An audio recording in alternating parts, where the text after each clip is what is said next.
이 시간 함께 보신 하나님의 말씀은 예레미야 4장 말씀입니다. 예레미야 4장 말씀을 함께 교독하시겠습니다. 여호와께서 가라사대 이스라엘아 내가 돌아오려거든 내게로 돌아오라. 내가 만일 나의 목전에서 가증한 것을 버리고 마음이 요동치 아니하며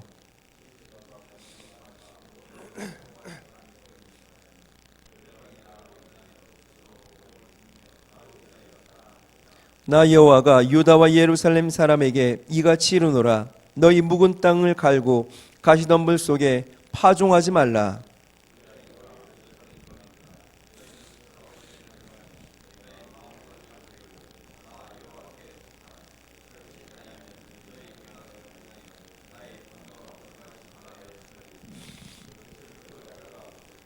너희는 유다에 선포하며 예루살렘에 공포하여 이르기를 이 땅에서 나팔을 불라하며 또 크게 외쳐 이르기를 너희는 모이라 우리가 견고한 성으로 들어가자 하고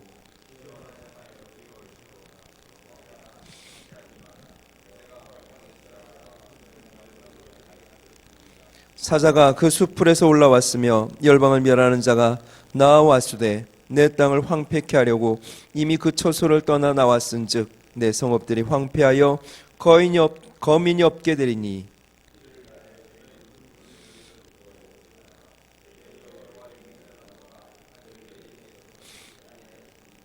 나 여호와가 말하노라. 그날의 왕과 방백들은 실심할 것이며 제사장들은 놀랄 것이며 선지자들은 깜짝 놀라리라.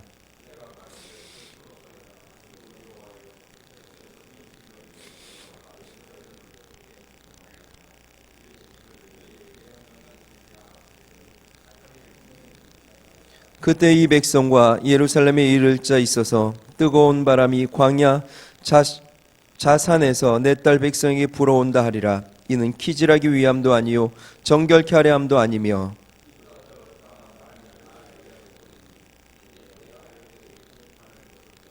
보라 그가 구름같이 올라오나니 그 병거는 회리바람 같고 그 말들은 독수리보다 빠르도다. 우리에게 화 있도다. 우리는 멸망하도다 하리라.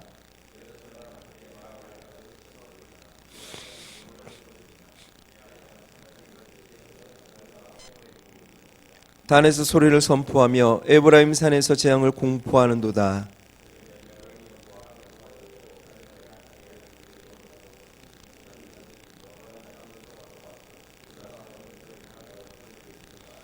그들이 밭을 지키는 자같이 예루살렘을 애워싸나니 이는 그가 나를 거역한 연곤이라. 여호와의 말이니라.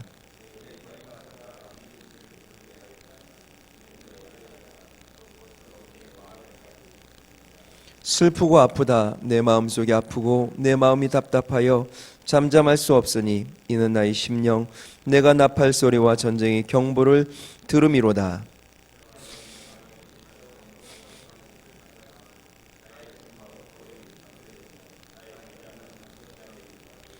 내가 저 기호를 보며 나팔 소리 듣기를 어느 때까지 할꼬.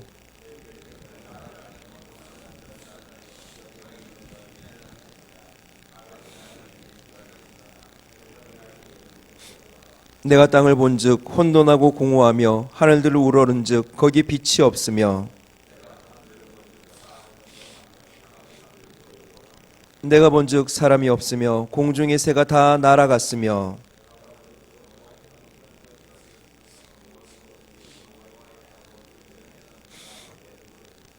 이는 여호와의 말씀에 이 온 땅이 황폐할 것이나 내가 진멸하지는 아니할 것이며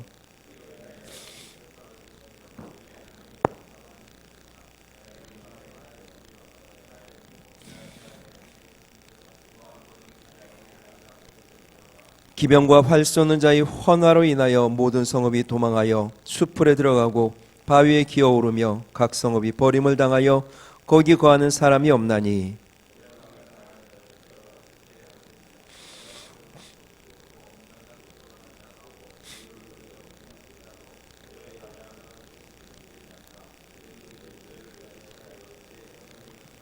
같이 봅니다.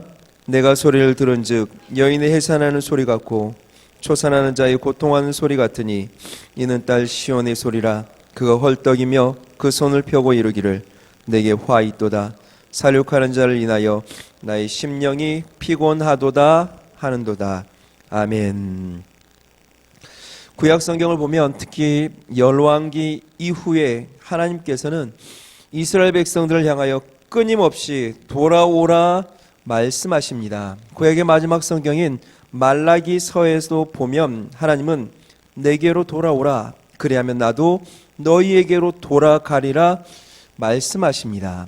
그런데 여러분, 말라기 당시 이스라엘 백성들은 성전 중심으로 살았던 사람들입니다. 예루살렘 중심으로 삶을 꾸려갔고 예배 중심으로 살았습니다. 늘 저들은 하나님 앞에 있습니다. 그럼에도 하나님은 돌아오라 말씀하십니다. 주님은 저들이 자신에게서 멀리 있다 말씀하십니다. 하나님 앞에 늘 살아가고 있는데 하나님께 돌아오라니 이건 도대체 무슨 말씀입니까? 이런 게 아니겠습니까? 몸은 교회에 늘 있습니다. 그런데 몸만 있습니다. 주일 중심의 삶은 살아가는데 빈 껍데기 신앙입니다. 찬양과 기도, 말씀은 넘쳐나는 것 같은데 하나님이 그의 삶에 인식되지 않습니다. 언, 행, 심, 사, 마치 하나님이 안 계신 것처럼 살아갑니다. 혹 이런 모습이 우리들의 삶에 있지는 않습니까?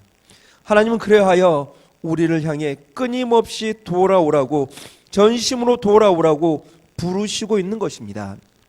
그럼 우리는 어떻게 하나님께 돌아가야 하는 걸까요? 오늘 예레미야 4장이 여기에 대한 해답을 주고 있습니다. 우리 1절 말씀을 다시 한번 읽어봅시다. 1절입니다. 여호와께서 가라사대 이스라엘아, 내가 돌아오려거든 내게로 돌아오라. 내가 만일 나의 목전에서 가증한 것을 버리고 마음이 요동치 아니하며. 아멘. 하나님께서 다시 이스라엘 백성들에게 돌아오라 명하십니다. 어제 3장에서 7번이나 배역하였다고 말씀하셨던 그들에게 돌아오라 하심입니다. 누구에게 돌아오라 말씀하십니까?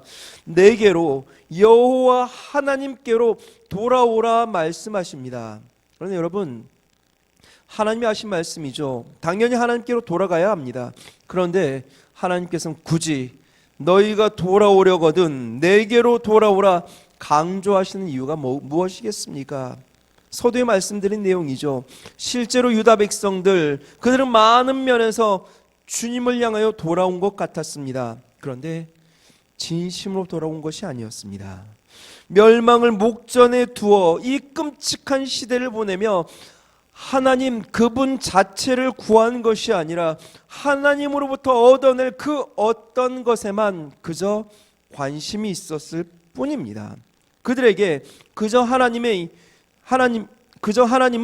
콩고물입니다. 하여 주님은 가슴을 치며 타는 목마름으로 내게로 돌아오라고, 그 어떤 콩고물, 어떤 특별한 축복이 아니라 너희에게는 내가 필요하다고 외치시는 겁니다. 어떻게 돌아오라고 합니까?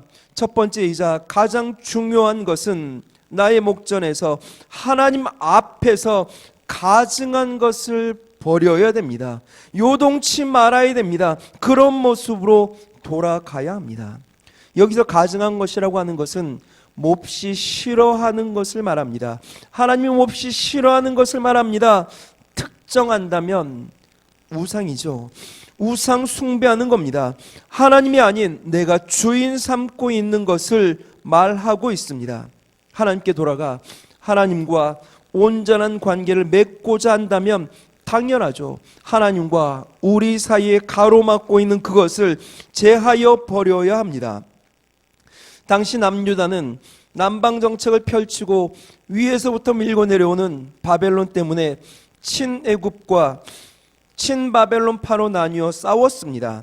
친애굽파는 신흥제국 바벨론이 막강한 위세에 눌리지 않으려면 애굽의 군사력을 의지해야 된다고 주장했습니다. 그런데 실제로 다른 나라와 동맹을 맺는 것은 정치적인 것을 늘 뛰어넘습니다. 종교적인 그들의 삶까지도 받아들이는 것을 의미합니다. 친애굽 정책을 펼치려면 양해각서에 사인하는 수준을 넘어 애굽으로 옷 입어야 합니다. 애굽의 신들이 애굽을 보호했듯 유다도 안전하게 보호해 주십시오. 우리는 애굽을 믿을 뿐만이 아니라 애굽을 이렇게까지 사랑합니다. 그것을 보여주는 것이라 말할 수 있습니다. 친바벨론 파도 마찬가지입니다. 바벨론처럼 강한 나라가 되기 위해서는 우리는 온전히 바벨론으로 옷을 입어야 되는 겁니다. 약하디 약한 여호와를 버리고 바벨론 신들에게 무릎을 꿇어야 합니다. 결국 멸망하기 전 유다는 이렇게 애굽 우상과 바벨론 우상이 판치는 나라가 되고 말았습니다. 하여 하나님께서는 나에게 돌아오려거든 하나님보다 더 믿고 신뢰하는 그런 가증한 것들을 버리라 말씀하시는 겁니다. 여러분, 하나님을 믿고 믿음 생활, 신앙 생활 한다라고 하는 것은 단순히 지적인 동의를 말하는 것이 아닙니다. 삶의 주인을 바꾸는 것입니다. 나 하나님 알아. 나 이 세상을 창조하신 분이 하나님인 건 난 믿어. 이것이 신앙생활 아닙니다. 그저 성경 좀 읽고 기도 좀 하고 예배 좀 드린다고 믿음 생활, 신앙 생활이 아닙니다. 삶의 주인을 바꾸는 겁니다. 삶의 패턴, 라이프 스타일을 바꾸는 겁니다. 그전에는 나를 위하여, 나의 원함을 위하여 살아가던 그 모든 것을 버리고 이제는 하나님을 위하여 살아가는 겁니다. 하나님의 원함을 위하여 살아내는 것이 믿음 생활입니다. 내가 하나님 이외에 주인 삼고 있는 그 모든 것을 가증한 것으로 여기고 그것을 버리면서 신앙생활은 출발하는 겁니다. 우리 삶의 주인이 무엇입니까? 신앙생활을 하면서 여전히 내 방식과 내 뜻, 내 거짓된 자아만 넘쳐나지는 않습니까? 여전히 세상의 법과 식으로 살고 적당히 죄를 즐기고 술에 술 탄 듯 물에 물 탄 듯 이리저리 휩쓸리며 사회에서는 세상 사람처럼 살다가 교회에 와서만 거룩한 척 그렇게 살고 있지는 않습니까? 우리에게 있어 하나님께 집중하는 것을 방해하는 것은 무엇입니까? 나는 무엇에 가장 민감합니까? 내 머릿속에 가득 채우고 있는 것은 무엇입니까? 나의 시선을 쉽게 빼앗아가는 그것은 도대체 무엇입니까? 돈입니까? 물질을 쫓아 살다 보면 어느 순간 하나님이 보이지 않습니다. 자식입니까? 사람도 우상이 될 수 있습니다. 어느 누구도 자녀 문제 앞에 당당한 사람 없죠. 아무리 강한 부모라 하더라도 자녀 앞에 여지없이 무너집니다. 지금까지 살아왔던 삶의 기준도 자녀 앞에 사라집니다. 명성입니까? 다른 사람의 인정입니까? 인정이 목마른 사람들, 화려한 조명과 인기에 취해 살던 사람들은 그 빈자리를 채울 수 없어 마약에, 도박에 손대는 경우가 많다죠. 여러분, 하나님께 돌아가는 첫걸음은 이렇듯 하나님 목전에서 가증한 그것을 제하는 겁니다. 내가 주인 삼고 있는 그 모든 것을 버리는 겁니다. 하나님만으로 채우고 하나님만 향하십시오. 그리고 요동치 마십시오. 여기서 요동치 않는다라고 하는 것은 돌아서지 않는 것을 말합니다. 가증한 것, 내가 주인 삼고 살아갔던 모든 것을 버리는 것 쉽지 않을 겁니다. 뒤가 캥기겠죠. 그것만 보고 달려왔는데 어찌 쉽겠습니까? 소돔과 고모라 그 성이 무너질 때 롯의 아내가 뒤를 돌아보아 소금 기둥이 된 것이 이해되지 않습니까?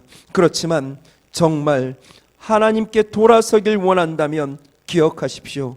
손에 쟁기를 잡고 돌아보는 자는 하나님 나라에 합당치 않습니다. 이 새벽이 내가 주인 삼고 있는 모든 것이 온전히 하나님으로 교체되는 은혜가 있기를 소망합니다. 진정 우리의 전 삶이 하나님께 돌아서서 주님으로 만족하며 주님 안에서 승리하는 삶을 살길 주님의 이름으로 축원드립니다.